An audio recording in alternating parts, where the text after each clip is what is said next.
पाँच जून सनिचरवार का देश प्रदेश प्रोग्राम वेख रहे सारे ही दर्शकों को बलजिंदर सिंह अटवाल वालों सत श्री अकाल। आप सारे का ही प्रोग्राम के निघा ते हार्दिक स्वागत है।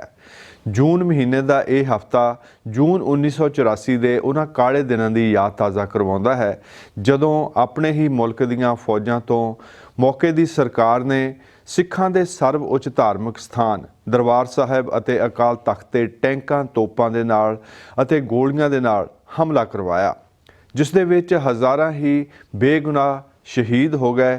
इत्थे ही बस नहीं, पंजाब भर दे विच मुकम्मल करफ्यू अते होर बहुत सारे दर्जना ही धार्मिक स्थानां ते भी हमला करके सैकड़े ही नौजवानों नूं शहीद कर दिता गया। अज दे प्रोग्राम की शुरुआत दे विच उन्हां दिनां दी याद दे विच अते प्रोग्राम के अखीर दे विच भी उन्हां दिनां दी याद दे विच संबंधित सैगमेंट शामिल किया जाएगा। अज दे प्रोग्राम दे विच लड़ीवार सिख इतिहास के पन्नियां चों जिहड़ा प्रोफैसर कश्मीरा सिंह जी दे नाल सैगमेंट चल रहा है उसकी अगली किश्त पेश की जाएगी। कुछ गीत संगीत भी होवेगा ते किसानी संघर्ष के नाल संबंधित सैगमेंट भी शामिल करेंगे।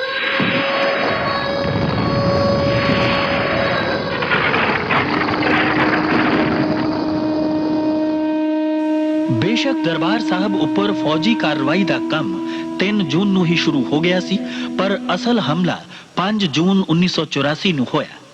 पंजाब विच पिछले 225 वरियां विच इहो जिही दुखदाई ते शर्मनाक घटना पहला कदे नहीं सी वापरी। हम आपको स्वर्ण मंदिर के उन स्थानों पर ले चलें जहां वास्तव में ये घटनाएं घटी और जिनका ब्यौरा आपको दिया जा रहा है। To put the record straight, I may tell you that on the day that we actually entered the Golden Temple complex, that's on the 5th of June, sometime in the afternoon at about 4 o'clock, we sent out an appeal, a sincere appeal to all the terrorists inside, a lot of innocent pilgrims inside, including women and children, to kindly come out and lay their arms.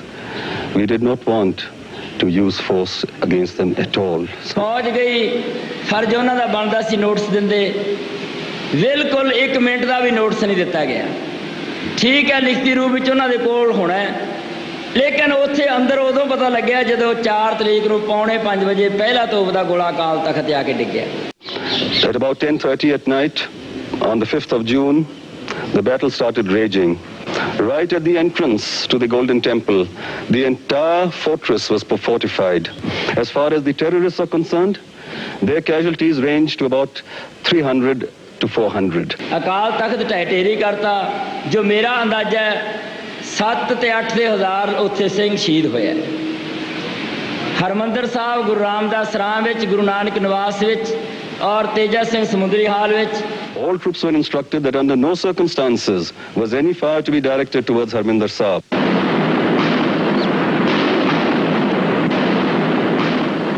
As soon as the 6th morning appeared and we felt that we had got most of the terrorists, we started our work. We got the Granthis out from the Golden Temple. We ensured that they were protected. We cleaned the place up. There had been weapons in this complex which have been thrown into the pond and hidden. We, however, ensured that Darbar Sahib started functioning immediately.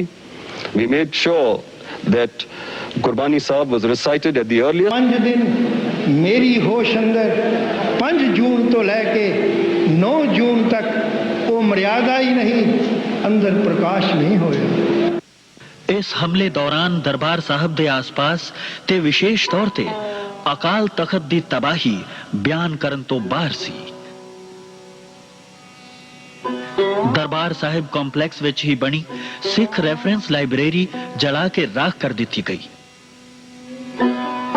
इस विच पंजाब ते सिख इतिहास नाल संबंधित हजारां दुर्लभ पुस्तकां, साहित्यक रचनावां, गुरु साहिबान द्वारा लिखे हुक्मनामे अते 3000 तो वध हथ लिखित गुरु ग्रंथ साहिब दीयां बीड़ां ਤਬਾਹ ਕਰ ਦਿੱਤੀਆਂ ਗਈਆਂ। ਸਰਕਾਰੀ ਤੌਰ ਤੇ ਇਸ ਸਾਰੀ ਕਾਰਵਾਈ ਨੂੰ ਜਾਇਜ਼ ਕਰਾਰ ਦਿੰਦੇ ਹੋਏ ਇਹ ਕਿਹਾ ਗਿਆ ਕਿ ਸਰਕਾਰ ਕੋਲ ਇਸ ਤੋਂ ਬਿਨਾਂ ਕੋਈ ਵਿਕਲਪ ਰਹਿ ਹੀ ਨਹੀਂ ਸੀ ਗਿਆ।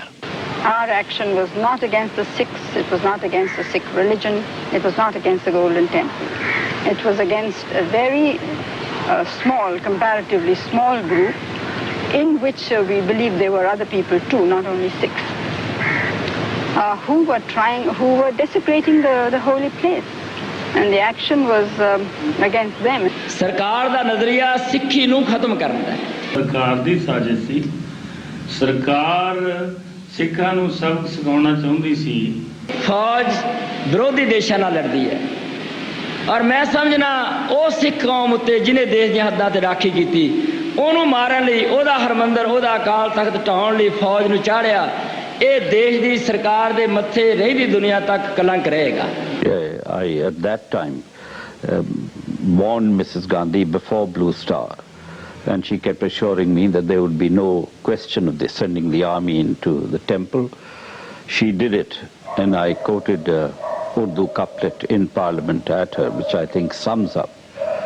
वो वक्त भी देखा तारीख की घड़ियों ने, लम्हों ने खता की थी, सदियों ने सजा पाई. And I told Mrs. Gandhi, you made a blunder and the country will pay the price.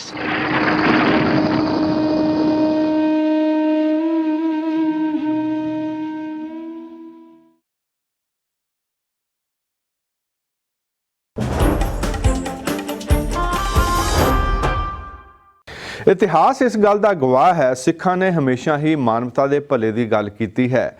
Punjab ਨੇ ਕੁਰਬਾਨੀਆਂ ਦਿੱਤੀਆਂ ਹਨ। ਸਿੱਖ ਕੌਮ ਨੇ ਹਮੇਸ਼ਾ ਸੱਚ ਅਤੇ ਇਨਸਾਫ ਦੀ ਖਾਤਰ ਆਵਾਜ਼ ਬੁਲੰਦ ਕੀਤੀ ਹੈ, ਮਜ਼ਲੂਮ ਦੀ ਰਾਖੀ ਕੀਤੀ ਹੈ ਤੇ ਅੱਜ ਵੀ ਇਹ ਸਾਰਾ ਕੁਝ ਚੱਲ ਰਿਹਾ ਹੈ। ਸਿੱਖ ਇਤਿਹਾਸ ਦੇ ਪੰਨਿਆਂ ਦੇ ਵਿੱਚੋਂ ਲੜੀਵਾਰ ਜਿਹੜੀ ਵਿਸ਼ੇਸ਼ ਗੱਲਬਾਤ ਹੈ, ਇਸ ਨੂੰ ਦਰਸ਼ਕ ਬਹੁਤ ਹੀ ਪਸੰਦ ਕਰ ਰਹੇ ਹਨ।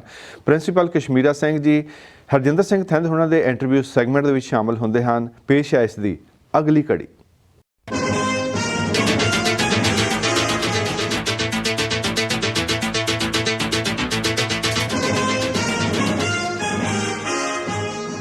ਪ੍ਰੋਫੈਸਰ ਕਸ਼ਮੀਰਾ ਸਿੰਘ ਮੇਰੇ ਨਾਲ ਨੇ ਤੇ ਗੱਲਬਾਤ ਚੱਲ ਰਹੀ ਹੈ ਸਿੱਖ ਹਿਸਟਰੀ ਦੇ ਉਸ ਸਮੇਂ ਦੀ, ਜਿਹੜਾ ਬਾਬਾ ਬੰਦਾ ਸਿੰਘ ਬਹਾਦਰ ਤੋਂ ਬਾਅਦ ਅਤੇ ਸਿੱਖ ਮਿਸਲਾਂ ਦੇ ਕਾਇਮ ਹੋਣ ਤੋਂ ਪਹਿਲਾਂ ਦਾ ਸਮਾਂ ਸੀ, ਜਿਹੜਾ ਸਿੱਖਾਂ ਲਈ ਇੱਕ ਬਹੁਤ ਜੱਦੋ ਜਹਿਦ ਭਰਿਆ ਤੇ ਸਟਰਗਲ ਦਾ ਸਮਾਂ ਸੀ।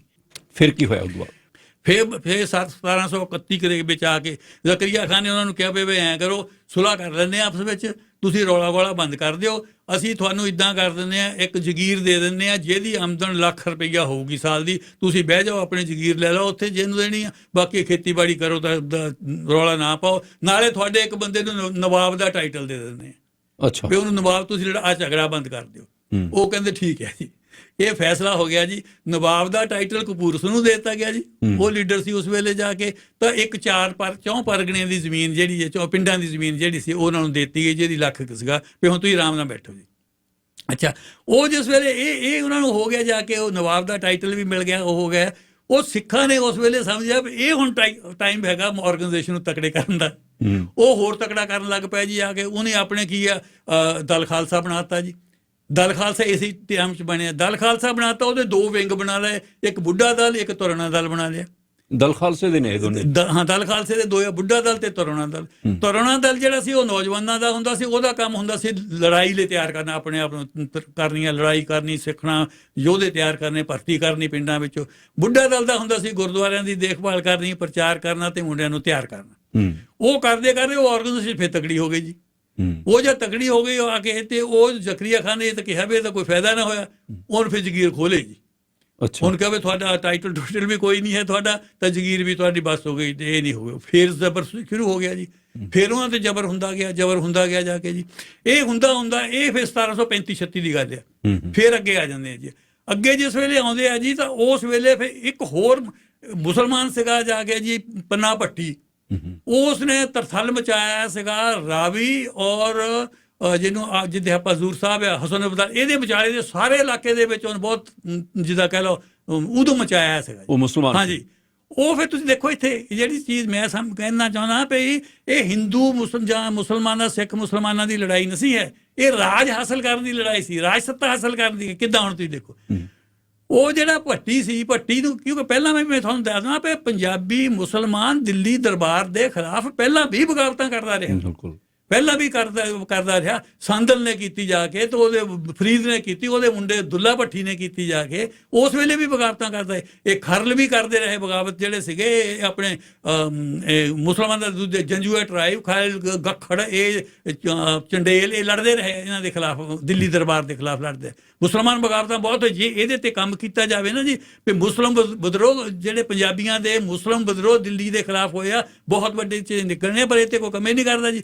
ਨਹੀਂ ਜੀ, ਇਹ ਤਾਂ ਹਿੰਦੂ ਮੁਸਲਮਾਨਾਂ ਨਾਲ ਲੜਾਈ ਸੀਗੀ, ਮੁਸਲਮਾਨ ਮਾੜੇ ਹੁੰਦੇ ਆ, ਹਿੰਦੂ ਸਿੱਖ ਚੰਗੇ ਹੁੰਦੇ ਆ, ਇਸ ਕਰਕੇ ਉਹ ਲੜਾਈ ਸੀ। ਇਹ ਨਹੀਂ ਸੀ ਇਹ ਲੜਾਈ। ਹੁਣ ਮੈਂ ਦੱਸਦਾ ਤੁਹਾਨੂੰ, ਉਸ ਵੇਲੇ ਜ਼ਕਰੀਆ ਖਾਨ ਨੇ, ਫਿਰ ਜ਼ਕਰੀਆ ਖਾਨ ਦਾ ਸੀਗਾ ਦੀਵਾਨ ਕੌੜਾਮਲ। ਦੀਵਾਨ ਕੌੜਾਮਲ ਕਿੰਨੇ ਹੀ ਸਿੱਖ ਵੀ ਕਿੰਨੇ ਸਿੱਖ ਔਰ ਹਿੰਦੂ ਤਾਂ ਦੀਵਾਨ ਤਾਂ ਸਾਰੇ ਮੁਸਲਮਾਨਾਂ ਦੇ ਦੀਵਾਨ ਹਿੰਦੂ ਹੀ ਹੁੰਦੇ ਸੀ। ਉਹਨਾਂ ਸਿੱਖਾਂ ਦੇ ਵਿੱਚ ਵੀ ਤੁਸੀਂ ਦੇਖੋ ਉਸ ਵੇਲੇ ਚਕਰੈਲ ਤੇ ਮੁਹਰੇਲ ਦੋ ਗਿਣੀਆਂ ਸੀ। ਚਕਰੈਲ ਉਹ ਬੰਦੇ ਜਿਹੜੇ ਚਲੋ ਵੀ ਗੌਰਮੈਂਟ ਦਾ ਕੰਮ ਕਰ ਵੀ ਲਿਆ ਕੋਈ ਨਹੀਂ, ਮੁਹਰੇਲ ਉਹ ਦੱਸਦੇ ਜਿਹੜੇ ਲੜਦੇ ਹੁੰਦੇ ਸੀ ਅੱਗੇ ਜਾ ਕੇ। ਉਹਨ ਫਿਰ ਆਪਣੇ ਦੀਵਾਨ ਕੌੜਾਮਲ ਨੂੰ ਭੇਜਿਆ ਪਏ ਉਹ ਭੱਟੀ ਨੂੰ ਜਾ ਕੇ ਫਿਕਸ ਕਰ। ਉਹ ਫਿਰ ਭੱਟੀ ਨੂੰ ਲੈ ਕੇ ਗਿਆ ਜੀ। ਉਹਨੇ ਫਿਰ ਉਹ ਸਾਰੇ ਹੀ ਜਾ ਕੇ ਲੜਿਆ, ਉਹ ਉਹਨੂੰ ਗ੍ਰਿਫਤਾਰ ਕੀਤਾ, ਗ੍ਰਿਫਤਾਰ ਕਰਕੇ ਲਿਆਂਦਾ, ਲਾਹੌਰ ਲਿਆ ਕੇ ਉਹਦਾ ਸਿਰ ਵੱਢਿਆ ਜਾ ਕੇ। ਭੱਟੀ ਦਾ ਸਿਰ ਵੱਢਿਆ। ਹਿੰਦੂ ਜਰਨੈਲ ਨੇ, ਜ਼ਕਰੀਆ ਖਾਨ ਮੁਸਲਮਾਨ ਦੇ ਅਧੀਨ, ਗਵਰਨਰ ਮੁਸਲਮਾਨ ਸੀ, ਫੌਜਾਂ ਦਾ ਕਮਾਂਡਰ ਹਿੰਦੂ ਸੀਗਾ, ਵੱਢਿਆ ਜਾ ਕੇ ਮੁਸਲਮਾਨ ਨੂੰ। ਹੁਣ ਇਹਨੂੰ ਗਲਤ ਪੇਸ਼ ਕਰੀ ਜਾਂਦੇ। ਮੈਨੂੰ ਦੁੱਖ ਤਾਂ ਹੁੰਦਾ ਜਾ ਕੇ, ਇਹ ਸਾਰੀ ਗੱਲ ਨੂੰ ਕਮਿਊਨਲ ਫਿਰਕਾ ਪ੍ਰਸਤੀ ਦਾ ਰੰਗ ਦੇਈ ਜਾਂਦੇ ਆ। ਹਾਲਾਂਕਿ ਸਿੱਖ ਮੂਵਮੈਂਟ ਦਾ ਫਿਰਕਾ ਪ੍ਰਸਤੀ ਹੈ ਹੀ ਨਹੀਂ ਸੀ। ਉਹਦੇ ਵਿੱਚ ਤਾਂ ਸਾਰਿਆਂ ਨੂੰ ਲੈ ਕੇ ਤੁਰੇ ਹੋ ਜਾ ਕੇ।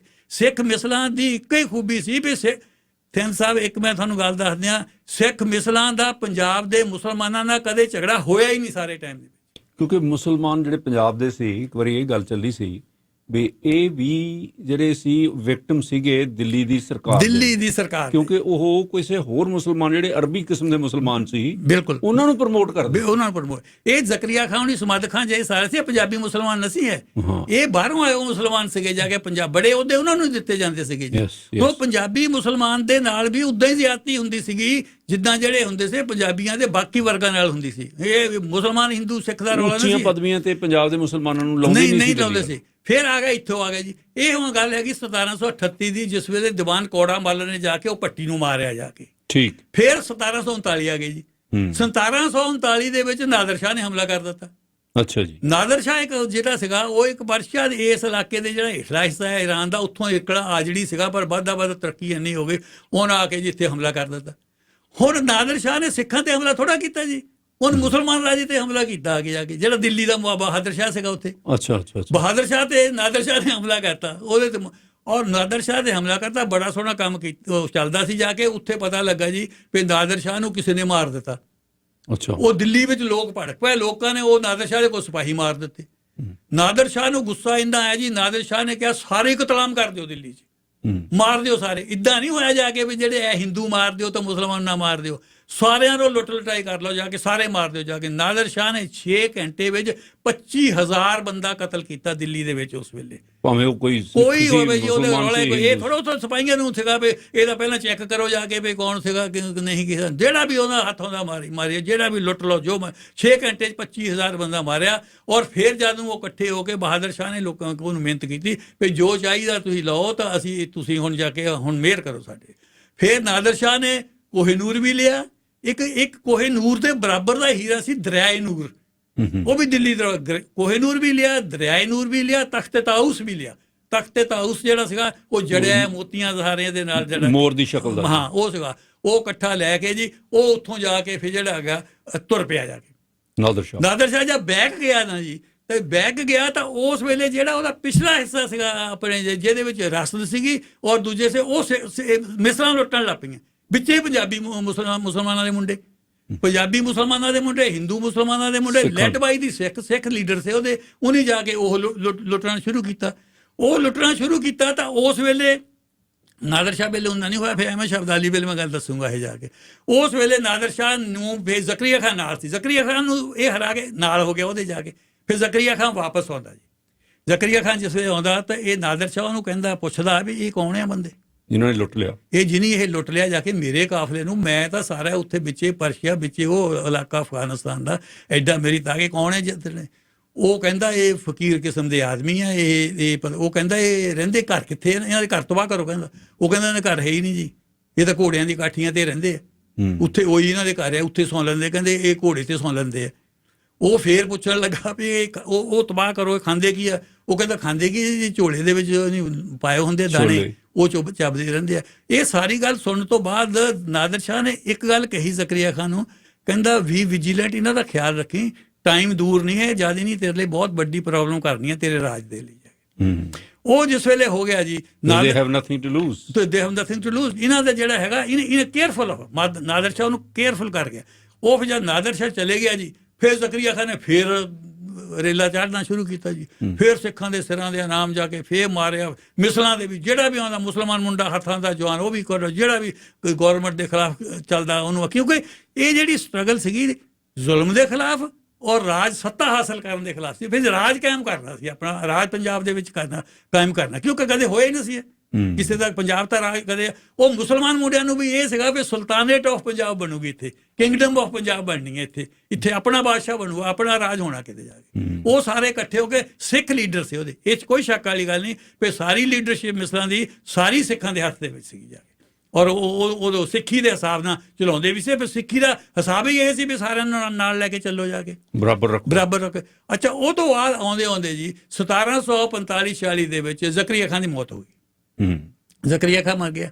ਜ਼ਕਰੀਆ ਖਾਨ ਦਾ ਜਿਹੜੇ ਮੁੰਡੇ ਸੇ ਯਹੀਆ ਖਾਨ ਤੇ ਸ਼ਾਹਨਵਾਜ਼, ਉਹਨਾਂ ਵਿੱਚ ਲੜਾਈ ਹੋਈ ਜੀ, ਲੜਾਈ ਹੋਈ, ਯਹੀਆ ਖਾਨ ਬਣ ਗਿਆ ਜਾ ਕੇ। ਹੁਣ ਯਹੀਆ ਖਾਨ ਦੇ ਟਾਈਮ ਦੇ ਵਿੱਚ ਜਿਹੜੀ ਸਭ ਤੋਂ ਵੱਡਾ ਈਵੈਂਟ ਹੁੰਦਾ ਉਹ ਹੁੰਦਾ ਛੋਟਾ ਘੱਲੂਘਾਰਾ। ਇੱਕ ਸੈਕੂਲਰ ਜਿਹੜਾ ਥਾਟ ਸੀ ਉਸ ਦੇ ਨਾਲ ਹੀ ਸਿੱਖਾਂ ਦਾ ਵਾਸਤਾ ਰਿਹਾ। ਉਦੋਂ ਰਾਜੇ ਇਹ ਨਹੀਂ ਸੀ ਵੇਖਦੇ ਕਿ ਕੌਣ ਸਿੱਖ ਹੈ, ਕੌਣ ਹਿੰਦੂ ਹੈ, ਕੌਣ ਮੁਸਲਮਾਨ ਹੈ, ਸਗੋਂ ਤਾਂ ਰਾਜ ਕਰਨ ਦੀ, ਰਾਜ ਦੀ ਲਾਲਸਾ ਦੇ ਵਿੱਚ ਸਾਰੇ ਲੋਕਾਂ ਨੂੰ ਹੀ, ਮੁਸਲਮਾਨ ਰਾਜੇ ਮੁਸਲਮਾਨਾਂ ਨੂੰ ਵੀ ਕਤਲ ਕਰਦੇ ਰਹੇ, ਅਤੇ ਸਿੱਖ ਸੈਕੂਲਰ ਹੋਣ ਕਰਕੇ ਇਸ ਯੁੱਧ ਦੇ ਵਿੱਚ ਹਿੰਦੂਆਂ, ਮੁਸਲਮਾਨਾਂ ਤੇ ਹੋਰ ਜਾਤੀ ਦੇ ਲੋਕਾਂ ਨੂੰ ਆਪਣੇ ਨਾਲ ਰੱਖ ਸਕੇ। ਤੇ ਪ੍ਰੋਫੈਸਰ ਫਿਰ ਕੀ ਹੋਇਆ ਉਦੋਂ ਬਾਅਦ? ਹਾਂਜੀ ਥੈਂਕ ਸਾਹਿਬ, ਆ ਜਿਹੜੀ ਤੁਸੀਂ ਗੱਲ ਕਹੀ ਹੈ ਇਹਨੂੰ ਮੈਂ ਫਿਰ ਇਹ 'ਤੇ ਜ਼ੋਰ ਦੇ ਦੇਵਾਂ ਵੀ ਇਹ ਗੱਲ ਬਿਲਕੁਲ ਕਲੀਅਰ ਹੋ ਜਾਣੀ ਚਾਹੀਦੀ ਹੈ ਵੀ ਸਿੱਖ ਮਿਸਲਾਂ ਦੀ ਜਿਹੜੀ ਲੜਾਈ ਸੀਗੀ ਉਹ ਕੋਈ ਹਿੰਦੂ ਮੁਸਲਮਾਨਾਂ ਦੀ ਲੜਾਈ ਨਹੀਂ ਹੈ, ਉਹ ਪੰਜਾਬ ਦੀ ਲਿਬਰੇਸ਼ਨ ਦੀ ਲੜਾਈ ਸੀਗੀ ਜਾ ਕੇ। ਉਹ ਪੰਜਾਬ ਨੂੰ ਆਜ਼ਾਦ ਕਰਾਉਣ ਦੀ ਲੜਾਈ ਸੀ, ਉਹਦੇ ਵਿੱਚ ਕੰਮ ਕਰਦੇ ਸੀਗੇ ਜਾ ਕੇ। ਹੁਣ ਮੈਂ ਤੁਹਾਨੂੰ ਦੱਸਦਾ, ਉਸ ਵੇਲੇ ਮੈਨੂੰ ਦੱਸਣਾ ਚਾਹੀਦਾ ਸੀ ਜਿਸ ਵੇਲੇ ਨਵਾਬ ਦਾ ਟਾਈਟਲ ਔਰ ਜਾਗੀਰ ਸਿੱਖਾਂ ਨੂੰ ਆਫਰ ਹੋਈ, ਉਹ ਆਫਰ ਸੁਬੇਗ ਸਿੰਘ ਲੈ ਕੇ ਗਿਆ। ਪਹਿਲਾਂ ਕਪੂਰ ਸਿੰਘ ਨੂੰ ਦੇਤੀ ਸੀ? ਨਹੀਂ, ਕਪੂਰ ਸਿੰਘ ਨੂੰ ਤਾਂ ਟਾਈਟਲ ਜਿਹੜਾ ਆਫਰ ਲੈ ਕੇ ਗਿਆ, ਮੀਡੀਏਟਰ ਜਿਹੜਾ ਸੀਗਾ, ਜ਼ਕਰੀਆ ਖਾਨ ਔਰ ਸਿੱਖਾਂ ਦੇ ਦਰਮਿਆਨ ਜਿਹੜਾ ਮੀਡੀਏਟਰ ਸੀਗਾ ਉਹ ਸੁਬੇਗ ਸਿੰਘ ਸੀ, ਜਿਹੜਾ ਸਿੱਖ ਸੀ। ਔਰ ਉਹ ਸੁਬੇਗ ਸਿੰਘ ਤੁਸੀਂ ਜਾਣਦੇ ਲਾਹੌਰ ਦਾ ਕੋਤਵਾਲ ਸੀ। ਕੋਤਵਾਲ ਹੁੰਦਾ ਸਭ ਤੋਂ ਵੱਡਾ ਅਹੁਦਾ ਹੁੰਦਾ ਕੋਤਵਾਲ, ਉਹ ਸਿੱਖ ਕੋਲ ਸੀ ਉਸ ਵੇਲੇ ਜ਼ਕਰੀਆ ਖਾਨ ਦੇ ਟਾਈਮ ਦੇ ਵਿੱਚ। ਸੋ ਇਦਾਂ ਦੀਆਂ ਗੱਲਾਂ ਜਿਹੜੀਆਂ ਇਹ ਦੱਸ ਦੇਣਗੇ ਸਾਨੂੰ ਜੀ, ਇਹ ਪਤਾ ਨਹੀਂ ਇਤਿਹਾਸਕਾਰ, ਕਿਉਂਕਿ ਜੇ ਦੱਸੂਗੇ ਵੀ ਜੇ ਮਾੜੀ ਜਿਹੀ ਦੱਸ ਕੇ ਮਗਰੋਂ ਫੇਰ ਕਹਿ ਦੋਗੇ ਮੁਸਲਮਾਨ ਜਿਹੜੇ ਜ਼ੁਲਮ ਬਹੁਤ ਕਰਦੇ ਸੀ, ਮੁਸਲਮਾਨ ਜ਼ੁਲਮ ਨਹੀਂ ਕਰਦੇ, ਸਰਕਾਰ ਕਰਦੀ ਸੀ ਜ਼ੁਲਮ, ਜਿਹੜੀ ਸੀ ਉੱਥੇ ਜਾ ਕੇ ਜਿਹੜੀ ਕਰਦੀ ਸੀ, ਉਸ ਸਮੇਂ ਦੀ ਸਰਕਾਰ ਕਰਦੀ ਸੀ। ਔਰ ਉਹਦੇ ਵਿੱਚ ਉਹ ਜ਼ੁਲਮ ਕਰਵਾਉਣ ਦੇ ਵਿੱਚ ਹਿੰਦੂ ਵੀ ਸੀ, ਸਿੱਖ ਵੀ, ਸੁਬੇਗ ਸਿੰਘ ਹੁਣੀ ਨਾਲ ਉਹਦੇ ਸੀਗੇ। ਸਿੱਖਾਂ ਨੇ ਉਹ ਜ਼ੁਲਮ ਵਿੱਚ ਸਾਥ ਨਹੀਂ ਦਿੱਤਾ, ਪਰ ਬਾਅਦ 'ਚ ਆਪਾਂ ਦੇਖਾਂਗੇ ਇੱਕ ਸਮਾਂ ਆ ਜਾਏਗਾ ਜਿਸ ਵਿੱਚ ਸਿੱਖ ਵੀ ਸਿੱਖਾਂ ਦੇ ਵਿੱਚੋਂ ਵੀ ਉਹਦੀ ਨਾਵੇਗ ਨਾਲ ਰਲਦੇ। ਇਹਦੇ ਤੁਹਾਨੂੰ ਇੰਟਰਪਟ ਨਹੀਂ ਕਰਨਾ ਚਾਹੁੰਦਾ, ਆਜ਼ਾਦ ਭਾਰਤ ਦੇ ਵਿੱਚ 1984 ਚ ਦਿੱਲੀ 'ਚ ਕਾਂਗਰਸ ਦੀ ਸਰਕਾਰ ਨੇ ਸਿੱਖਾਂ ਦੇ ਜ਼ੁਲਮ ਕੀਤੇ ਸੀ। ਬਿਲਕੁਲ, ਮੈਂ ਤੁਹਾਨੂੰ ਦੱਸਦਾ ਜੀ, ਬਿਲਕੁਲ ਇਹ ਇਦਾਂ ਦਾ ਰੌਲਾ ਨਹੀਂ ਹੈ ਜਾ ਕੇ ਜੇ। ਅੱਛਾ, ਹੁਣ ਆਪਾਂ ਇੱਥੇ ਆ ਜਾਈਏ ਜੀ, ਇੱਥੇ ਆਇਓ ਸੀ ਆਪਾਂ ਛੋਟੇ ਘੱਲੂਘਾਰੇ ਤੇ। ਜਿਸ ਵੇਲੇ ਜ਼ਕਰੀਆ ਖਾਨ ਦੀ ਡੈਥ ਹੋ ਗਈ, ਜ਼ਕਰੀਆ ਖਾਨ ਦੀ ਡੈਥ ਤੋਂ ਬਾਅਦ ਥੋੜਾ ਰੌਲਾ ਗੋਲਾ ਪਿਆ, ਪਰ ਫਿਰ ਯਹੀਆ ਖਾਨ ਬਣ ਗਿਆ ਜੀ। ਯਹੀਆ ਖਾਨ ਦਾ ਜਿਹੜਾ ਬੜਾ ਸੀਗਾ ਆਪਣਾ ਦੀਵਾਨ, ਉਹ ਸੀਗਾ ਲਖਪਤ ਰਾਏ। ਅੱਛਾ ਜੀ। ਲਖਪਤ ਰਾਏ ਦਾ ਇੱਕ ਭਰਾ ਸੀ ਛੋਟਾ, ਜਸਪਤ ਰਾਏ।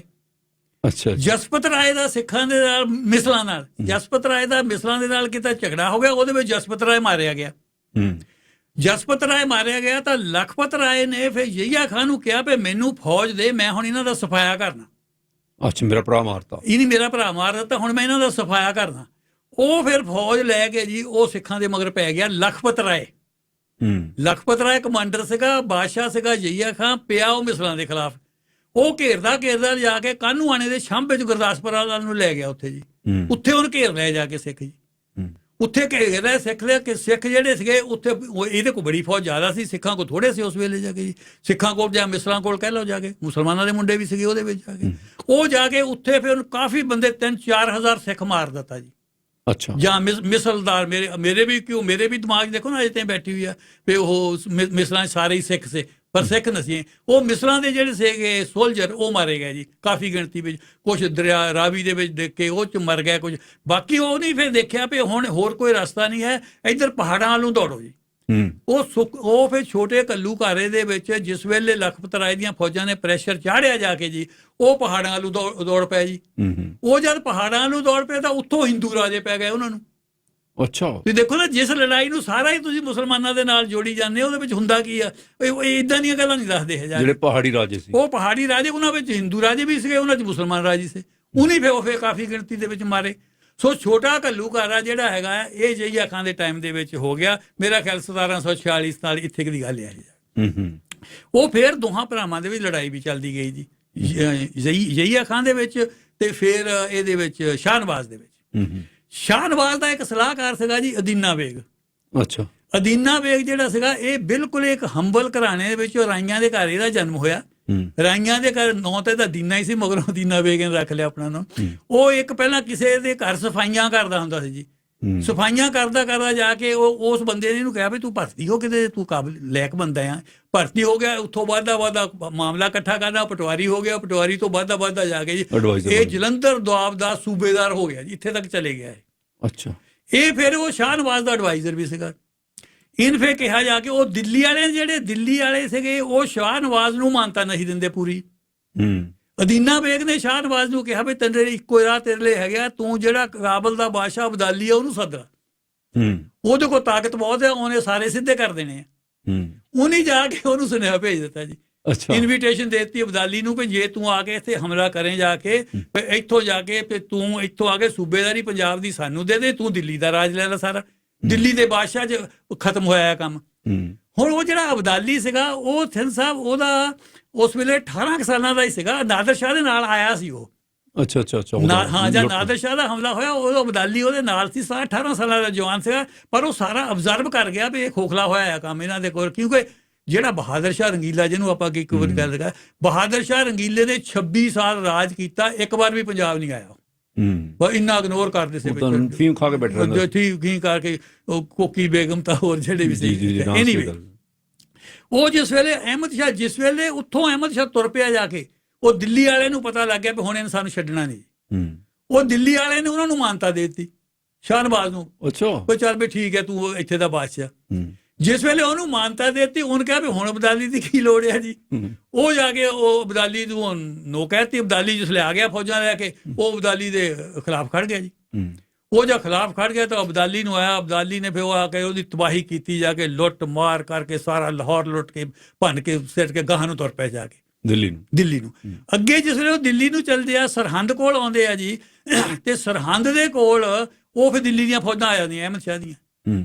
ਉਹਦਾ ਇੱਕ ਜਿਹੜਾ ਜਰਨੈਲ ਵਜ਼ੀਰ ਆ, ਮੇਰਾ ਖਿਆਲ ਕਮਰਉਦੀਨ ਨਾਮ ਸੀ ਉਹਦਾ, ਉਹ ਜਿਸ ਵੇਲੇ ਉਹ ਆਇਆ, ਉਹ ਫੌਜਾਂ ਲੈ ਕੇ ਜੀ ਉਹਨੇ ਫਿਰ ਫੌਜਾਂ ਕਾਫੀ ਤਿਆਰ ਕੀਤੀਆਂ ਜਾ ਕੇ। ਉਹ ਤਿਆਰ ਕਰਕੇ ਫੌਜਾਂ ਦੇ ਨਾਲ ਰਹੀਲੇ ਚੀਫ ਨਾਲ ਲੈ ਕੇ ਉਹਨੇ ਜਾ ਕੇ ਉੱਥੇ ਸਰਹੰਦ ਦੇ ਕੋਲ ਜਿਸ ਵੇਲੇ ਹੋਈ, ਸਰਹੰਦ ਦੇ ਕੋਲ ਉਹਨੇ ਅਹਿਮਦ ਸ਼ਾਹ ਹਰਾ ਦਿੱਤਾ।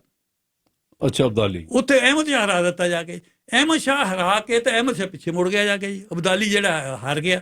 ਅਬਦਾਲੀ ਨੂੰ ਹਰਾਉਣ ਦੇ ਵਿੱਚ ਉਹਦਾ ਜਿਹੜਾ ਮੁੰਡਾ ਮੋਇਨਨ ਮਲਕ ਸੀ, ਉਹਦਾ ਸਭ ਤੋਂ ਵੱਡਾ ਰੋਲ ਸੀਗਾ ਜਾ ਕੇ। ਉਹ ਜਾਂ ਮੋਇਨਨ ਮਲਕ ਉਹਨੇ ਫਿਰ ਕਰਕੇ ਉਹਨੇ ਦਿੱਲੀ ਵਾਲਿਆਂ ਨੇ ਫਿਰ ਮੋਇਨਲ ਮਲਕ ਨੂੰ ਪੰਜਾਬ ਦਾ ਗਵਰਨਰ ਬਣਾਤਾ। ਮੋਇਨਲ ਮਲਕ ਜਿਹਨੂੰ ਬਾਅਦ ਚ ਮੀਰ ਮੰਨੂ ਕਿਹਾ ਜਾਂਦਾ। ਅੱਛਾ। ਠੀਕ ਹੈ। ਉਹ ਫਿਰ ਮੀਰ ਮੰਨੂ ਨੂੰ ਆਪਾਂ ਹੁਣ ਮੀਰ ਮੰਨੂ ਹੀ ਕਹਾਂਗੇ ਉਹਨੂੰ ਵੀ। ਮੀਰ ਮੰਨੂ ਪੰਜਾਬ ਦਾ ਗਵਰਨਰ ਬਣ ਗਿਆ। ਜਿਸ ਵੇਲੇ ਪੰਜਾਬ ਦਾ ਗਵਰਨਰ ਬਣ ਗਿਆ, ਉਸ ਵੇਲੇ ਥੋੜੀ ਜਿਹੀ ਨਹੀਂ ਹੈਲਪ ਮਿਸਰਾਂ ਦੀ ਵੀ ਲਈ ਜਾ ਕੇ ਅਬਦਾਲੀ ਨਾਲ ਲੜਨ ਦੇ ਲਈ, ਥੋੜੀ ਜਿਹੀ ਹੈਲਪ ਲਈ। ਹਾਂ, ਉਹ ਜਿਸ ਵੇਲੇ ਹੋਇਆ ਜੀ, ਇਹ ਇੱਥੋਂ ਜਾ ਕੇ ਇਹ ਤੋਂ ਪਹਿਲਾਂ ਕੀ ਹੋਇਆ, ਫਿਰ ਆਪਣੇ ਉਹ ਸ਼ਾਹਨਵਾਜ਼ ਨੇ ਉਹਦੇ ਖਿਲਾਫ ਬਗਾਵਤ ਕਰ ਦਿੱਤੀ ਮੁਲਤਾਨ ਜਾ ਕੇ ਮੀਰ ਮੰਨੂ ਨੇ ਫਿਰ ਕੋੜਾਮਲ ਫਿਰ ਇਹਦਾ ਦੀਵਾਨ ਬਣਿਆ ਜੀ। ਦੀਵਾਨ ਉਹੀ ਕੋੜਾਮਲ ਜਿਹੜਾ ਜਾ ਕੇ ਜ਼ਕਰੀਆ ਖਾਨ ਦੇ ਟਾਈਮ ਸੀ। ਜੀ। ਕੋੜਾਮਲ ਦੀ ਪੋਜੀਸ਼ਨ ਬਹੁਤ ਹੋ ਗਈ ਜੀ। ਫਿਰ ਕੋੜਾਮਲ ਜਿਹੜਾ ਸੀਗਾ ਉਹ ਵਿੱਚੋਂ ਪ੍ਰੋ ਸਿੱਖ ਸੀ। ਅੱਛਾ। ਉਹ ਜਿਹੜਾ ਸੀਗਾ ਉਹ ਸਿੱਖਾਂ ਪ੍ਰਤੀ ਹਮਦਰਦੀ ਬਹੁਤ ਰੱਖਦਾ ਸੀਗਾ ਜਾ ਕੇ। ਤੇ ਉਹ ਦੱਸਿਆ ਕਿ ਇਤਿਹਾਸ ਦੇ ਵਿੱਚ ਉਹਨੂੰ ਮਿੱਠਾ ਮੱਲ ਕਹਿੰਦੇ ਆ ਸਿੱਖ ਜੀ, ਮਿੱਠਾ ਮੱਲ ਕਹਿੰਦੇ ਆ ਜਾ ਕੇ। ਹੁਣ ਇਨੀ ਜਿਹੜਾ ਪਹਿਲਾਂ ਸੀਗਾ ਜੀ, ਪਹਿਲਾਂ ਇਹਦੀ ਪਾਬੰਦੀਆਂ ਬਹੁਤ ਜ਼ਿਆਦਾ ਲਾਤੀਆਂ ਸੀਗੀਆਂ ਜਾ ਕੇ ਇੱਥੇ। ਉਹ ਜਿਸ ਵੇਲੇ ਸ਼ਾਹ ਨਵਾਜ਼ ਨੇ ਬਗਾਵਤ ਕੀਤੀ ਤਾਂ ਇਹ ਮੀਰ ਮੰਨੂ ਨੇ ਫਿਰ ਕੌੜਾ ਮੱਲ ਨੂੰ ਕਿਹਾ ਜਾ ਕੇ ਵੀ ਸ਼ਾਹ ਨਵਾਜ਼ ਦੀ ਬਗਾਵਤ ਦਬਾ ਕਿਸੇ ਤਰ੍ਹਾਂ। ਕੌੜਾ ਮੱਲ ਨੇ ਜੱਸਾ ਸਿੰਘ ਆਹਲੂਵਾਲੀਆ ਨੂੰ ਕਿਹਾ ਵੀ ਮੇਰੀ ਮਦਦ ਕਰੋ ਇਹ ਸ਼ਾਹ ਨਵਾਜ਼ ਨੂੰ ਦਬਾਉਣ ਦੇ ਲਈ।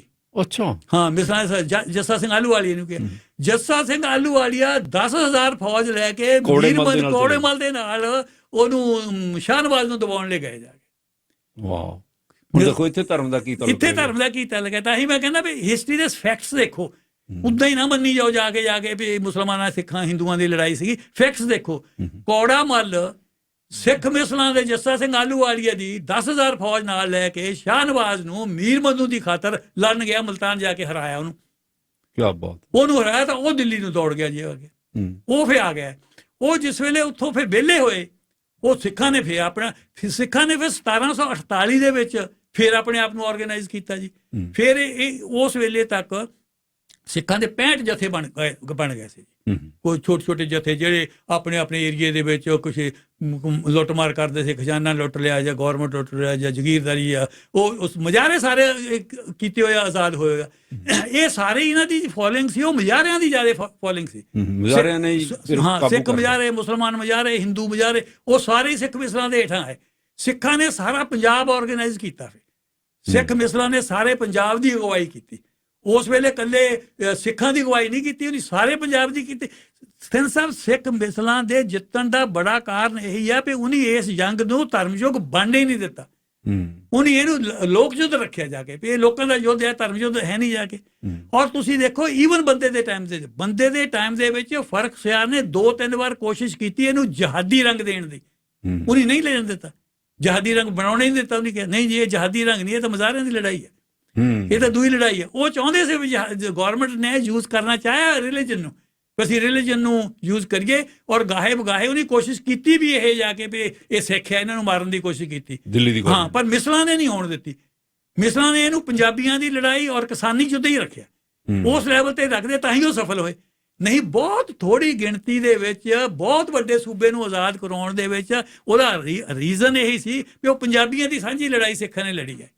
ਸਿੱਖਾਂ ਨੇ ਲੜਾਈ ਇਕੱਲੀ ਇੱਦਾਂ ਨਹੀਂ ਲੜੀ ਹੈ, ਸਿੱਖਾਂ ਨੇ ਲੜਾਈ ਸਾਰੇ ਪੰਜਾਬ ਦੀ ਅਗਵਾਈ ਕੀਤੀ ਹੈ, ਇਰਰਿਸਪੈਕਟਿਵ ਆਫ ਦੀ ਫੈਕਟ ਵੀ ਉਹਦੀ ਜ਼ਾਤ ਕੀ ਹੈ, ਉਹਦਾ ਰੰਗ ਕੀ ਹੈ, ਉਹਦੀ ਨਸਲ ਕੀ ਹੈ, ਉਹਦਾ ਮਜ਼ਹਬ ਕੀ ਹੈ। ਨੋ, ਇਹ ਲੜਾਈ ਜਿਹੜੀ ਉਸੇ ਹੀ ਸਿੱਖ ਆਧਾਰ ਦੇ ਉੱਤੇ ਮਾਨਸ ਕੀ ਜ਼ਾਤ ਸਭੇ ਇੱਕ ਪਹਿਚਾਣ, ਇਹ ਸਾਰੀ ਮਨੁੱਖਤਾ ਇੱਕ ਹੈ, ਸਾਰੀ ਮਨੁੱਖਤਾ ਇੱਕ ਨੇ ਲੜਨਾ। ਇਹ ਸਿੱਖ ਮਿਸਲਾਂ ਦੀ ਲੜਾਈ ਉਹ ਲੜਾਈ ਸੀਗੀ ਜਿਹੜੀ ਕਿ ਆਪਣੇ ਬੰਦੇ ਜਾ ਕੇ ਇਹਨੂੰ ਬਹੁਤ ਘੱਟ ਅੱਗੇ ਲਿਆਉਂਦੇ ਆ। ਅੱਗੇ ਚੱਲਦੇ ਆਪਾਂ ਫਿਰ।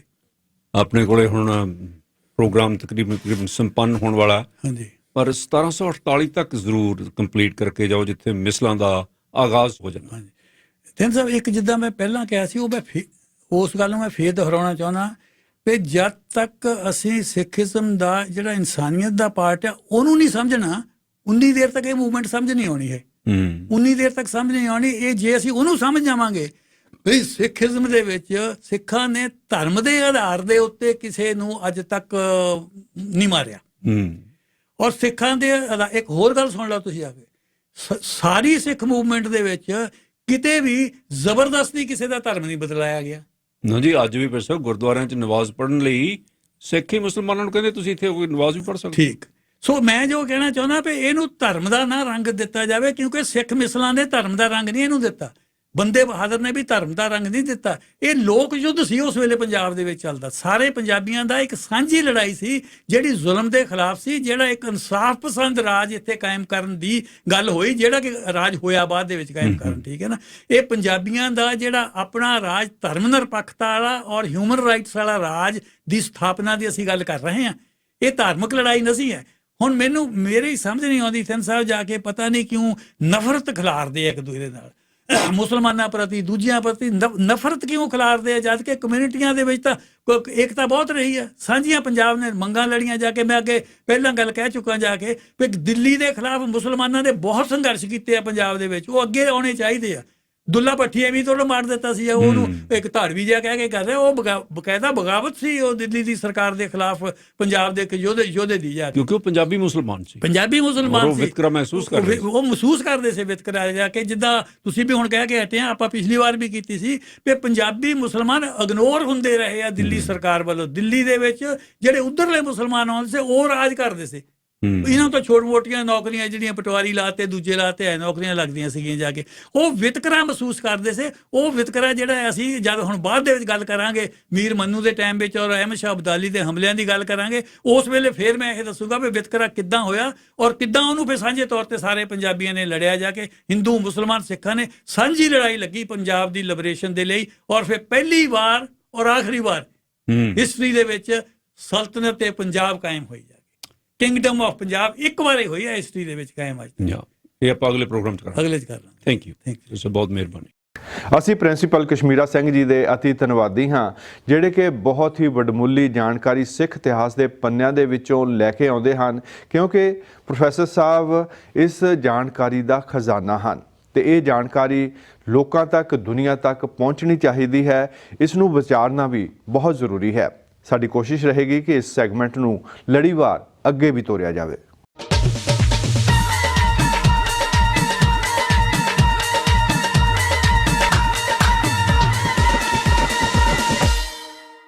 ਬਹੁਤ ਸਾਰੀਆਂ ਦਵਾਈਆਂ ਕੌੜੀਆਂ ਹੁੰਦੀਆਂ ਹਨ ਪਰ ਬਿਮਾਰੀ ਦਾ ਇਲਾਜ ਕਰਦੀਆਂ ਹਨ।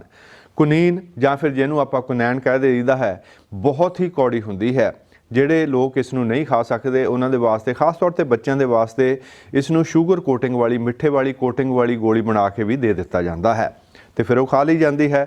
ਇਸੇ ਤਰ੍ਹਾਂ ਗਾਲਾਂ ਜਿਹੜੀਆਂ ਹਨ ਉਹ ਵੀ ਕਿਸੇ ਨੂੰ ਚੰਗੀਆਂ ਨਹੀਂ ਲੱਗਦੀਆਂ। ਉਹਨਾਂ ਨੂੰ ਗਾ ਕੇ ਸਿੱਠਣੀਆਂ ਦੇ ਰੂਪ ਦੇ ਵਿੱਚ ਜਦੋਂ ਪੇਸ਼ ਕੀਤਾ ਜਾਂਦਾ ਹੈ ਤਾਂ ਸਾਰੇ ਕਬੂਲ ਵੀ ਕਰ ਲੈਂਦੇ ਹਨ।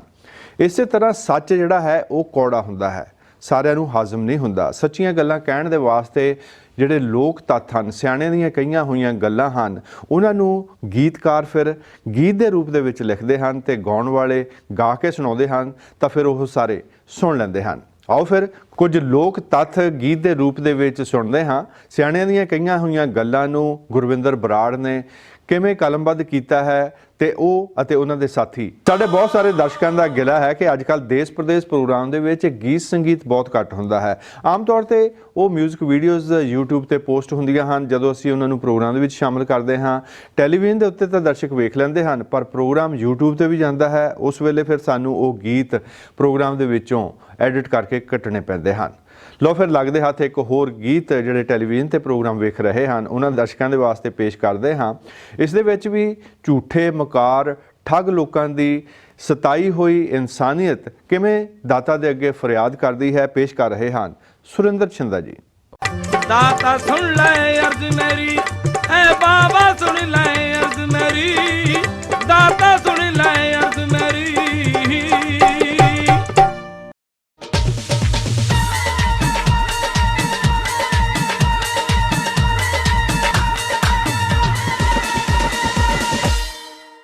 ਪੰਜਾਬ ਦਾ ਜਦੋਂ ਇਤਿਹਾਸ ਵੇਖਦੇ ਹਾਂ ਤਾਂ ਲੱਗਦਾ ਹੈ ਇਤਿਹਾਸ ਦੇ ਵਿੱਚ ਸਮੇਂ-ਸਮੇਂ ਤੇ ਪੰਜਾਬ ਤੇ ਆਫਤਾਂ ਆਉਂਦੀਆਂ ਹੀ ਰਹੀਆਂ ਹਨ। ਇਸ ਨੂੰ ਕੁਚਲਣ ਦੀ, ਇਸ ਨੂੰ ਖਤਮ ਕਰਨ ਦੀ, ਪੰਜਾਬੀ ਹਨ ਜਾਂ ਸਿੱਖ ਹਨ, ਇਹਨਾਂ ਨੂੰ ਖਤਮ ਕਰਨ ਦੀ ਕੋਸ਼ਿਸ਼ਾਂ ਹੁੰਦੀਆਂ ਰਹੀਆਂ ਹਨ।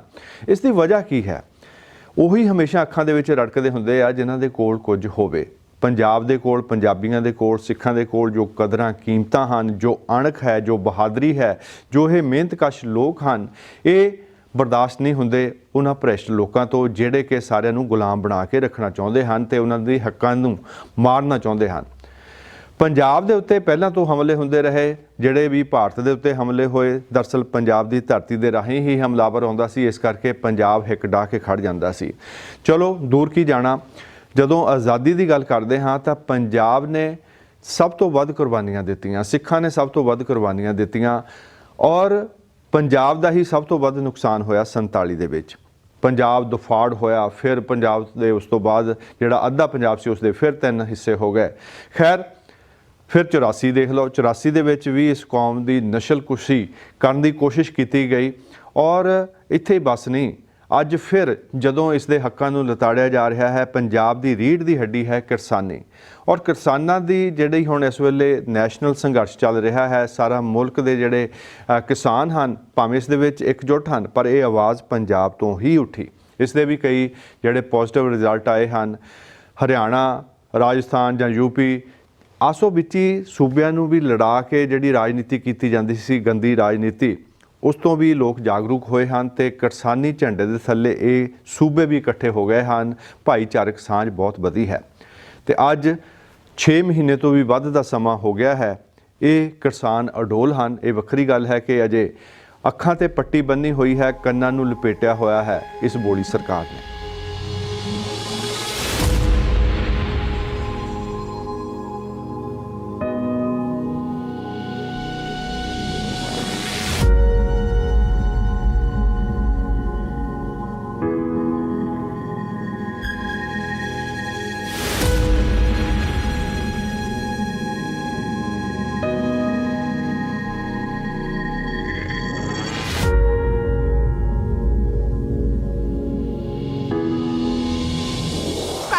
ਅਸੀਂ ਇੱਥੇ ਬੈਠੇ ਹਾਂ ਅਤੇ ਜਿੰਨਾ ਚਿਰ ਮੋਦੀ ਆਪਦਾ ਵਾਪਸ ਨਹੀਂ ਲੈਂਦਾ ਉਹਨਾਂ ਚਿਰ ਅਸੀਂ ਜਾ ਨਹੀਂ ਸਕਦੇ। ਮੋਦੀ ਸਾਹਿਬ ਰੋਟੀ ਦਾ ਸੇੜੀ ਸਾਡੇ ਕੋਲੇ ਰਹਿ ਗਈ ਆ, ਉਹ ਤੁਸੀਂ ਹੱਥ ਤੇ ਚੱਕਣ ਲੱਗੇ ਆ, ਤੁਹਾਡੇ ਵਾਸਤੇ ਚੰਗੀ ਗੱਲ ਨਹੀਂ। ਮੋਦੀ ਸਾਹਿਬ ਸਾਡੇ ਬਾਰੇ ਕੁਝ ਸੋਚੋ ਸਾਡੇ ਬਾਰੇ।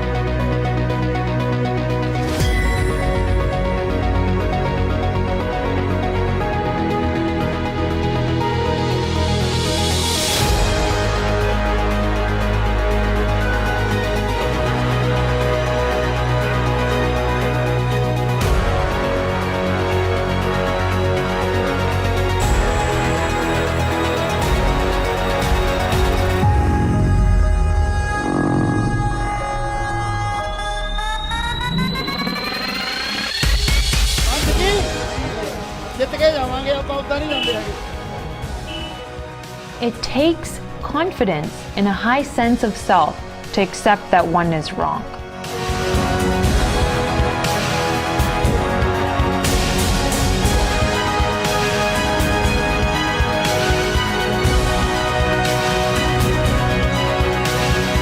I lived in India for like many years, and I had no idea that India doesn't have free journalism.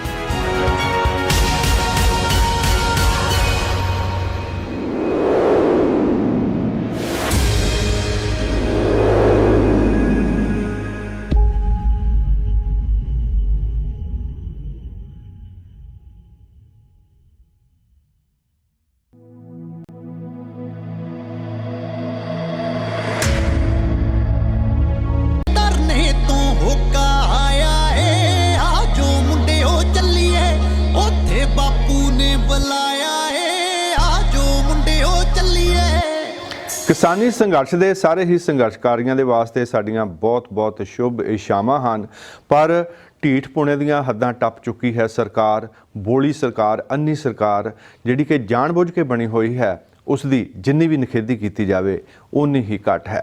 Programme ਦੇ ਆਖਰ ਦੇ ਵਿੱਚ ਇੱਕ ਵਾਰੀ ਫਿਰ ਜੂਨ 1984 ਦੇ ਦਿਨਾਂ ਨੂੰ ਯਾਦ ਕਰਦੇ ਹਾਂ। ਦਰਅਸਲ ਇਤਿਹਾਸ ਦੇ ਵਿੱਚੋਂ ਇਹ ਗੱਲਾਂ ਜਾਣਨੀਆਂ ਤੇ ਯਾਦ ਰੱਖਣੀਆਂ ਇਸ ਕਰਕੇ ਜ਼ਰੂਰੀ ਹੁੰਦੀਆਂ ਹਨ ਕਿ ਅੱਗੇ ਤੋਂ ਇਹੋ ਜਿਹਾ ਕੁਝ ਨਾ ਵਾਪਰੇ। ਅੱਜ ਦੇ ਪ੍ਰੋਗਰਾਮ ਦੀ ਸਮਾਪਤੀ ਵੇਲੇ ਇੱਕ ਹੋਰ ਸੈਗਮੈਂਟ ਹਾਜ਼ਰ ਕਰਦੇ ਹਾਂ, ਜਿਸ ਦੇ ਨਾਲ ਹੀ ਹੋ ਜਾਵੇਗੀ ਪ੍ਰੋਗਰਾਮ ਦੀ ਸਮਾਪਤੀ।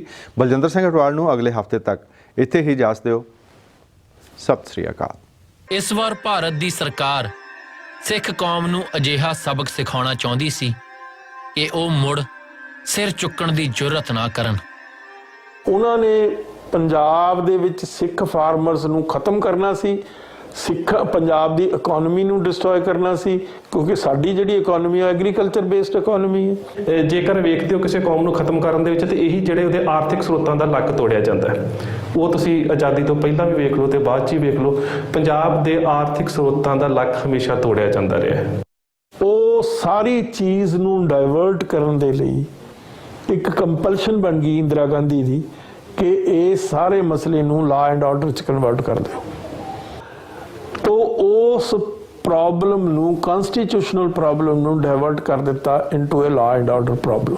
ਇਹ ਇੰਦਰਾ ਗਾਂਧੀ ਦੀ ਬਦਨੀਤੀ, ਬੇਈਮਾਨੀ ਤੇ ਸ਼ਰਾਰਤ। ਪੰਜਾਬ ਅੰਦਰ ਫਿਰਕੂ ਮਾਹੌਲ ਪੈਦਾ ਕਰਨ ਤੇ ਮੋਰਚੇ ਵਿਰੁੱਧ ਜ਼ਹਿਰ ਉਗਲਣ 'ਚ ਜਲੰਧਰ ਦੀ ਮਹਾਸ਼ਾ ਪ੍ਰੈਸ ਤੇ ਆਰਿਆ ਸਮਾਜੀ ਤਾਂ ਕੇਂਦਰ ਦੀ ਸਰਕਾਰ ਨਾਲੋਂ ਵੀ 4 ਕਦਮ ਅੱਗੇ ਹੋ ਨਿਬੜੇ। ਜਿਹੜੀ ਪ੍ਰੈਸ ਹੈ, ਫ੍ਰੀ ਪ੍ਰੈਸ ਜਿਹੜੀ ਅੱਜ ਦੇ ਯੁੱਗ 'ਚ ਕਿਹਾ ਜਾਂਦਾ, ਇਹ ਹੈ ਹੀ ਇਹ ਇਸ ਕਿਸਮ ਦੇ ਪਾਰਲੀਮੈਂਟਰੀ ਜਾਂ ਡੈਮੋਕ੍ਰੈਟਿਕ ਸੈਟਅਪ ਦਾ ਹੀ ਹਿੱਸਾ। ਜਿੰਨੇ ਵੀ ਇੰਸਟੀਟਿਊਸ਼ਨ ਹੁੰਦੇ ਇਹਨਾਂ ਦੇ, ਉਹ ਕੋਈ ਵੀ ਇੰਸਟੀਟਿਊਸ਼ਨ ਇਹੋ ਜਿਹਾ ਨਹੀਂ ਜਿਹਨੇ ਕੰਟਰੀਬਿਊਟ ਨਾ ਕੀਤਾ ਹੋਵੇ ਆਪਦੇ ਹਿਸਾਬ ਨਾਲ, ਆਪਦੇ ਐਂਗਲ ਤੋਂ। ਜੇਕਰ ਪੰਜਾਬੀ ਪ੍ਰੈਸ ਅੱਛੀ ਭੂਮਿਕਾ ਨਿਭਾਉਂਦੀ ਤਾਂ ਮੈਨੂੰ ਨਹੀਂ ਲੱਗਦਾ ਕਿ ਅਸੀਂ ਅੱਜ ਇਸ ਹਾਲਾਤ ਤੇ ਹੁੰਦੇ। ਇਸ ਤਰੀਕੇ ਨਾਲ ਇਹ ਘਟਨਾਵਾਂ ਖੂਨੀ ਰੂਪ ਧਾਰਨ ਕਰਦੀਆਂ। ਇੱਕ ਪਾਸੇ ਤਾਂ ਪ੍ਰਧਾਨ ਮੰਤਰੀ 2 ਜੂਨ ਤੱਕ ਆਪਣੇ ਭਾਸ਼ਣਾਂ ਰਾਹੀਂ ਇਹ ਕਹਿੰਦੀ ਰਹੀ ਕਿ ਦਰਬਾਰ ਸਾਹਿਬ ਤੇ ਕੋਈ ਪੁਲਿਸ ਕਾਰਵਾਈ ਨਹੀਂ ਕੀਤੀ ਜਾਵੇਗੀ, ਅਤੇ ਦੂਸਰੇ ਪਾਸੇ ਇਸ ਹਮਲੇ ਦੀਆਂ ਤਿਆਰੀਆਂ ਤਾਂ 1982 ਵਿੱਚ ਹੀ ਸ਼ੁਰੂ ਹੋ ਗਈਆਂ ਸਨ। ਚਕਰਾਤਾ ਦੇ ਵਿੱਚ ਦੇਹਰਾਦੂਨ ਪੌਂਡਾ ਸਾਹਿਬ ਰੋਡ ਦੇ ਉੱਤੇ ਇਹਨਾਂ ਨੇ ਦਰਬਾਰ ਸਾਹਿਬ ਦਾ ਮਾਡਲ ਬਣਾਇਆ ਹੋਇਆ ਔਰ ਉਹਦੇ ਵਿੱਚ ਪ੍ਰੈਕਟਿਸ ਕਰ ਰਹੇ ਹੈ ਹਮਲਾ ਕਰਨ ਦੀ। ਇਹਦਾ ਮਤਲਬ ਹੈ ਕਿ ਤਿਆਰੀਆਂ ਤਾਂ 82 'ਚ ਹੋ ਰਹੀਆਂ ਨੇ ਤੇ ਉਦੋਂ 82 ਤੱਕ ਤਾਂ ਹਰਿਮੰਦਰ ਸਾਹਿਬ ਦੇ ਉੱਪਰ ਕੋਈ ਮੋਰਚਾਬੰਦੀ ਨਹੀਂ। ਤੇ ਫਿਰ ਦਰਬਾਰ ਸਾਹਿਬ ਤੇ ਹਮਲੇ ਲਈ ਜੋ ਦਿਨ ਚੁਣਿਆ ਗਿਆ, ਇਹਨਾਂ ਨੇ ਜਾਣ ਬੁੱਝ ਕੇ ਗੁਰੂ ਅਰਜਨ ਮਹਾਰਾਜ ਜੀ ਦਾ ਸ਼ਹੀਦੀ ਪੁਰਬ ਵਾਲਾ ਦਿਹਾੜਾ ਚੁਣਿਆ ਤਾਂ ਕਿ ਸ਼ਹੀਦੀ ਪੁਰਬ ਤੇ ਵੱਧ ਤੋਂ ਵੱਧ ਸਿੱਖ ਸੰਗਤਾਂ ਦਰਬਾਰ ਸਾਹਿਬ ਦੇ ਅੰਦਰ ਆ ਜਾਣ ਤਾਂ ਕਿ ਉਹਨਾਂ ਸਾਰਿਆਂ ਦੀ ਕਤਲੇਆਮ ਕੀਤੀ ਜਾ ਸਕੇ। ਟ੍ਰੈਪ ਕਰਕੇ ਲੋਕਾਂ ਨੂੰ ਤੇ ਫਿਰ ਗੋਲੀਆਂ ਚਲਾਈਆਂ ਇਹਨਾਂ ਨੇ, ਤਾਂ ਉਹ ਕਰਨ ਦੀ ਲੋੜ ਨਹੀਂ ਸੀ। ਜੇ ਇਹਨਾਂ ਦਾ ਮਕਸਦ ਸਿਰਫ ਸੰਤ ਜਰਨੈਲ ਸਿੰਘ ਨੂੰ ਫੜਨਾ ਹੁੰਦਾ ਜਾਂ ਉਹਨੂੰ ਮਾਰਨਾ ਹੁੰਦਾ। ਸਰਕਾਰ ਜਦੋਂ ਕਹਿੰਦੀ ਹੈ ਕਿ 1984 ਐਜ਼ ਅ ਲਾਸਟ ਰਿਜ਼ੋਰਟ ਉਸ ਵੇਲੇ ਦੇ ਪ੍ਰਾਈਮ ਮਿਨਿਸਟਰ ਪ੍ਰਧਾਨ ਮੰਤਰੀ ਇੰਦਰਾ ਗਾਂਧੀ ਤੇ ਜਾ ਕੇ ਦੂਰਦਰਸ਼ਨ ਤੇ ਕਹਿੰਦੀ ਆ, ਇਹ ਸਰਾਸਰ ਝੂਠ ਆ। ਕਿਉਂਕਿ ਜਿਹਨੇ ਇਹਦੀ ਪਲੈਨਿੰਗ ਕੀਤੀ ਹੈ ਉਹਨਾਂ ਦਾ ਆਪਣਾ ਜਰਨੈਲ ਲੈਫਟੀਨੈਂਟ ਜਨਰਲ ਐਸ.ਕੇ. ਸਿਨਹਾ ਕਹਿੰਦਾ ਕਿ ਮੈਨੂੰ 18 ਮਹੀਨੇ ਪਹਿਲਾਂ ਇਹਦੀ ਤਿਆਰੀ ਕਰਨ ਲਈ ਕਿਹਾ ਗਿਆ ਸੀ।